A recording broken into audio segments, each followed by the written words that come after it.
সুপ্রিয় বিনিয়োগকারী ভাই ও বন্ধুদের শুভেচ্ছা জানাচ্ছি। দীর্ঘ 3 মাস পর একেবারে রোজার আগে শেষ ভিডিওটা দিয়েছিলাম। তখনকার কথাবার্তা এবং প্রত্যাশা মোতাবেক বাজার নিম্নগামী থাকার কথা সেটাই হয়েছে। দীর্ঘদিন আসলে আপনাদের সামনে না আসার মূল কারণ হচ্ছে বাজার যেহেতু গতিশীলতা পাবে না এই শঙ্কার মধ্যে আমরা ছিলাম। প্রতিদিন আপনাদেরকে আপডেট দিয়ে বিরক্তির কারণ না হয়ে বরঞ্চ আমরা ইমোশনালি ট্রেড না নেওয়া থেকে বিরত থাকার জন্যই আসলে দীর্ঘদিন আমি ভিডিও থেকে দূরে সরে আছি। তো এখন ভাবতে পারেন তাহলে এখন কেন আসলাম। এখন আসার মূল কারণটা হচ্ছে কিছু জিনিস ঈদের আগে প্রত্যাশা তৈরি হয়েছে, সেই মোতাবেক বাজারটা চলছে মনে হচ্ছে। তো এটার পাশাপাশি আমরা ছোট ছোট যে সুইংগুলো হচ্ছে সেগুলোতে ছোট ছোট যদি কিছু ট্রেড করতে পারি, হয়তো আমরা সবাই কিছু না কিছু একটা লাভবান হতেও পারি। তো সেটার প্রেক্ষিতে আমি আলোচনায় চলে আসলাম। আজকে ইন্ডেক্সটা অনেক ইম্পর্টেন্ট ছিল, যেহেতু যুদ্ধের একটা ব্যাপার ছিল। সেই যুদ্ধের গণঘটার মধ্যেও কিন্তু আমরা সকালে বাজার শুরুর সাথে সাথেই সেই প্রত্যাশা মোতাবেক বাজারকে নিম্নগামী হতে দেখেছি। তো যে কোনো কারণে হোক, আগে আমরা নিম্নগামী হলে কাউকে বাজারের হাল ধরতে দেখতাম না। আজকে অন্তত আমরা সে ধরনের চিত্র দেখিনি। আমরা বাজারকে ঘুরে দাঁড়াতে দেখেছি, এমনকি বেশ ভালোভাবে ঘুরে দাঁড়িয়ে দীর্ঘ সময় সাইডওয়েজ মুভমেন্টে থেকে শেষের দিকে এসে আরও কিছু পয়েন্টস বেড়ে অ্যাডজাস্টেড পয়েন্ট 14.9 প্রায় 15 পয়েন্ট বেড়ে বাজার 4,724 পয়েন্টে বাজার এসছে। আরেকটা জিনিস উল্লেখযোগ্য, সেটা হচ্ছে ঈদের লম্বা ছুটিতে বাজার দীর্ঘ লম্বা বন্ধ থাকার পরে আমরা ঈদের আগে দেখেছি 224 কোটি টাকার ট্রেড, আজকে দেখছি 263 কোটি টাকার ট্রেড। সারা জীবন আমরা দেখেছি রোজার ঈদ হোক বা কুরবানির ঈদ হোক, ঈদের পরবর্তী যে 2-1টা কার্য দিবস সেখানে খুবই নিম্ন পর্যায়ের ভলিউম থাকে, এমনকি খুব খারাপ ভলিউম থাকে। তখন আমাদের বাজার বিশ্লেষকদের মুখে আমরা শুনি দীর্ঘদিন মানুষ বাড়ির থেকে ফেরত এসছে, বড় ঈদ গেছে, টাকা পয়সা খরচ হয়েছে, যে কারণে পুঁজিবাজারে তারা ইনভেস্ট করতে আসতে পারেনি। এই কথাগুলো আসলে কথার কথা বলার জন্য বলা। আসলে পুঁজিবাজারের টাকা পুঁজিবাজারেই থাকে, ঈদের টাকা ঈদের জায়গায় থাকে। এখানে কেউই বাড়ির থেকে এসে টাকা এনে পুঁজিবাজারে আসে না। তো বাজার যেহেতু আজকে ঘুরে দাঁড়িয়েছে, আমরা কয়েকটা সেক্টরের মুভমেন্ট খুব ভালোভাবে দেখেছি। সেই সেক্টরগুলোর মধ্যে আমরা দেখতে পাচ্ছি টেক্সটাইল সেক্টর, যেটার আপ এবং ডাউনের মাত্রা সাথে ভলিউম সব কিছু মিলে টেক্সটাইল 1 নম্বরে আমরা দেখতে পাচ্ছি। যেমন টপ সেক্টর বাই গেইনার্স, মানে অ্যাজ পার সেক্টর অনুসারে। সেকেন্ড পজিশনে ফার্মাসিউটিক্যালস, এমনকি থার্ড পজিশনে ইঞ্জিনিয়ারিংকে আমরা দেখতে পাচ্ছি। অন্যান্য সেক্টরগুলোকে আমরা গোনার মধ্যে না রাখলেও পারি। আর ভ্যালুর দিক থেকেও যদি আমরা চিন্তা করি, সেখানে ফুড অ্যান্ড অ্যালায়েন্স, ব্যাংক, এগুলো দেখা যাচ্ছে প্রাইস কম বেড়েও এগুলোতে আসছে, কারণ মুভমেন্ট ছিল। আজকে আমরা দেখেছি লাভেলো আইসক্রিমকে দেখেছি, যেটা সর্বোচ্চ পর্যায়ে হিট করেছে। আর টেক্সটাইলে দেখেছি আমরা এশিয়াটিক ল্যাব, নাভানা ফার্মা সহ টেকনোড্রাগস, JHRML, এই টাইপের অনেকগুলো শেয়ারকে আমরা আজকে মুভমেন্টে আসতে দেখেছি, এমনকি প্রাইস বাড়া সহ। তো সেটার প্রেক্ষিতে বাজার একটা গতিশীলতার দিকে যাচ্ছে মনে হচ্ছে, সেটার কারণে আপনাদের সামনে চলে আসা। তো আমি আজকে আপনাদেরকে ইন্ডেক্স নিয়ে একটু কথা বলবো। তার আগে আমরা লাস্ট কি পজিশনে ছিলাম সেই জায়গাগুলো যদি একটু ডিসকাস করতে পারি তাহলে খুব ভালো হয়। আমাদের এখানে যে লাস্ট ক্যান্ডেলটা দেখা যাচ্ছে, সেই ক্যান্ডেল অনুসারে আমি বলেছিলাম আমাদের যে ঊর্ধ্বমুখিতা সেটা সামান্য কারেকশান হলে হয়তো এখানে যে একটা বড় সাপোর্ট এরিয়া ছিল, সেই সাপোর্ট এরিয়া থেকে মার্কেটটা ঘুরে যেত। এটা বলেছিলাম যদি সামনে রোজা ছিল, সেই রোজা যদি না থাকে এখান থেকে ঘুরে যেত। যেহেতু সামনে রোজা আছে, আমরা এখানে যে একটা ট্রেন্ড লাইন ড্র করেছি সেটাকে টাচ করে হলো বাজার ঘুরবে, এরকম একটা আমার প্রত্যাশা ছিল। বাকিটা এগুলোতে টাচ করার পরে আলোচনায় আসবে, তারপরে আমি বলতাম। এই ভিডিওতে হয়তো বলেছি, আমি এখন মনে নেই বা আমি এটা চালানোর চেষ্টা করছি না। এই চার্টের প্রেক্ষিতে আমি আজকে চার্টটা ড্র করেছি, সেটা একটু আমি দেখার চেষ্টা করি। সেই চার্টের ডেট ছিল আমাদের 4 মার্চ 2025। আমার ক্যান্ডেল ছিল এটা, আমি ক্যান্ডেলটাকে দেখানোর চেষ্টা করি। সেটা অনুসারে আপনারা এই চার্টটা দেখলে বলতে পারবেন এই চার্টের সাথে হুবহুব মিল আছে কিনা। লাস্ট ক্যান্ডেলটা লম্বা ক্যান্ডেল ছিল, এই সাপোর্ট জোন থেকে মার্কেট ঘুরে যাবে এরকম একটা কথা আমি এই ভিডিওতে বলেছি। সেটা অনুসারে দেখেন সেই সময়ে মার্কেট কি আচরণ করেছিল।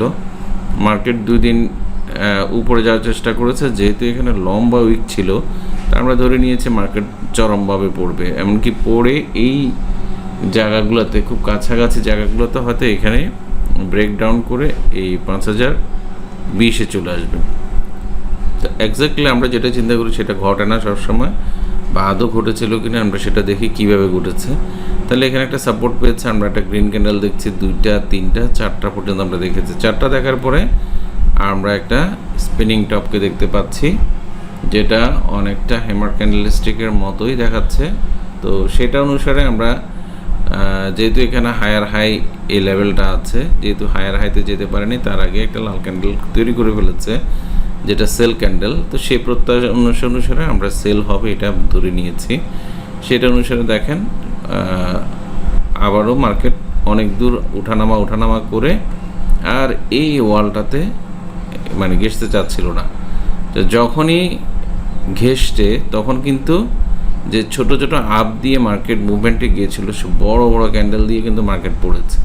তো মার্কেট পড়ার পরে আমাদের যে ইয়েটা ছিল, ভিডিওতে না আসার মূল কারণটা ছিল এই ধরনের অবস্থায় আসলে ভিডিও দিয়ে কোনো লাভ হবে না, আপনাদেরকে সান্ত্বনা দিয়ে শুধু টাকা পয়সা নষ্ট করা। তো সেটার কারণে দিনে যেহেতু এটা একটা লম্বা একটা বড় সাপোর্ট, সেই সাপোর্ট জোন এরিয়া যখন ভেঙে গেছে তখন আমাদের হাতে আসলে তেমন কোনো অপশন ছিল না। আমরা ধরে নিয়েছি মার্কেট চরমভাবে পড়বে, এমনকি পড়েছেও। সেটা চরমভাবে পড়লেও হয়তো আমরা ধরে নিয়েছি একটা রোয়েশ হয়ে পড়বে, অথবা মাঝে মাঝে ভালো সুইং ট্রেড আসবে। কোনো কিছু না এসে ডিরেক্টলি মার্কেটটা ফল ডাউন করেছে। তো এই ধরনের একটা গভর্নমেন্ট থাকলে, ইন্টারিম গভর্নমেন্ট থাকলে, রাজনৈতিক অস্থিরতা না থাকলেও সেখানে নির্বাচিত সরকার ছাড়া পুঁজিবাজারের দিকে ইন্টারিম গভর্নমেন্ট আসলে টোটালি নজর দিতে পারেনি, দিলেও সেটা ফলপ্রসূ হয়নি। তো যেটা রেজাল্ট আমরা দেখতে পেয়েছি লম্বা ধরনের একটা পতন, যেটা আমরা কখনো আমাদের জন্য কাম্য ছিল না। তো এত লম্বা একটা পতন, সেই পতনের পরে এখন যখন মার্কেট ঈদের আগ থেকে ঘুরে দাঁড়ানোর চেষ্টা করছে, 3টে ক্যান্ডেল হচ্ছে, একটা সাইডওয়েজ মুভমেন্ট হচ্ছে, এবং লাস্ট ডেতে একটা ভালো ধরনের বুলিশ ক্যান্ডেল করেছে, যেটা সবগুলা ক্যান্ডেলকে এনগালফ করে উপরে উঠে গেছে। তাহলে এই ধরনের ক্যান্ডেল হওয়ার পরের দিন আমরা ধরে নিই যে আরেকটা বড় ক্যান্ডেল হবে উইথ ভলিউম, কিন্তু সেটার মধ্যে 10টা দিন আমাদের বন্ধ চলে গেল। সেই 10 দিনে আমরা যেটা পেয়েছি এর মধ্যে আমরা একটা যুদ্ধ দেখে ফেললাম। তো যুদ্ধের একদিন পরেই বা 2 দিন পরে আমাদের মার্কেট চালু হয়েছে। তাহলে আমরা ধরে নিলাম যে আবারও মার্কেট হয়তো পতনমুখী হবে, কিন্তু আজকে যেভাবে মার্কেটটা রিভাইভ করেছে সেটা অনুসারে আমাদের প্রত্যাশা অনেকটুকু বেড়ে গেছে। তাহলে আমাদের মার্কেট আসলে কতটুকু যাওয়ার মতো শক্তি আছে, ফার্স্ট চান্সেস আছে যেটা 4750, এটা খুবই কাছাকাছি। আজকে 4724-এ আছে, এটা একটা বাধা। আর যদি আমরা এসএমসি হিসেবে যদি রেসিস্ট্যান্স জোনটা হিসাব করি, তাহলে আমরা সর্বোচ্চ লেভেল 4826, এই জায়গাটাও যদি অতিক্রম করে তাহলে আমরা 4858। তো ধীরে ধীরে যদি মার্কেট উপর দিকে উত্থান হতে পারে, আর পার্মানেন্টলি যদি মার্কেট 4900-এর উপরে গিয়ে দাঁড়ায়, আপাতত আমি 5000-এর মাইল ফলকটা না হয় নাই বললাম, কারণ এখানে একটা রেসিস্ট্যান্স আসলে আছে। 5000টাই আসলে বড় ধরনের একটা বাধা। তো সেই বাধা পর্যন্ত যদি অতিক্রম করে তাহলে কিন্তু আমরা দীর্ঘমেয়াদী আপ ট্রেন্ডে চলে যেতে পারবো, কিন্তু সেটা যেতে হলে আমাদেরকে আরও লম্বা একটা সময় পাড়ি দিতে হবে, ভলিউম করতে হবে, রাজনৈতিক পরিস্থিতি মানে এখন যে স্ট্যাবিলিটি আছে সেটা যেন কোনোভাবে গোলাটে না হয়। এই টাইপের পরিস্থিতি যদি থাকে আমরা একটা ভালো বাজারের প্রত্যাশা করছি। এখন আপনাদের মনে প্রশ্ন আসতে পারে, অনেকগুলা চ্যানেল, যেসব চ্যানেলগুলোতে বিভিন্নভাবে আমাদের চার্ট ড্র করে দেখিয়েছে মার্কেট অনেক নিচে আসবে। তো সে অনেক নিচে আসার পসিবিলিটিস যেটা, সেটা যদি আমরা এখানে অ্যান্ড ধরে নিই 4,589 পর্যন্ত যেটা এসছে লাস্ট, সেটাকে যদি আমরা লাস্ট ধরে নিই, তাহলে আমরা মোটামুটি মার্কেট এর নিচে যাওয়ার সম্ভাবনা অনেকটা ক্ষীণ একটা কারণে বলছি, এখানে লং টার্ম একটা ভার্টিক্যাল সাপোর্ট যেটা এখানে দেয়া আছে, এই সাপোর্ট অনুসারে আমরা কিন্তু একটা ভালো সাপোর্ট পেয়েছি, সেটা অনুসারে যাচ্ছে।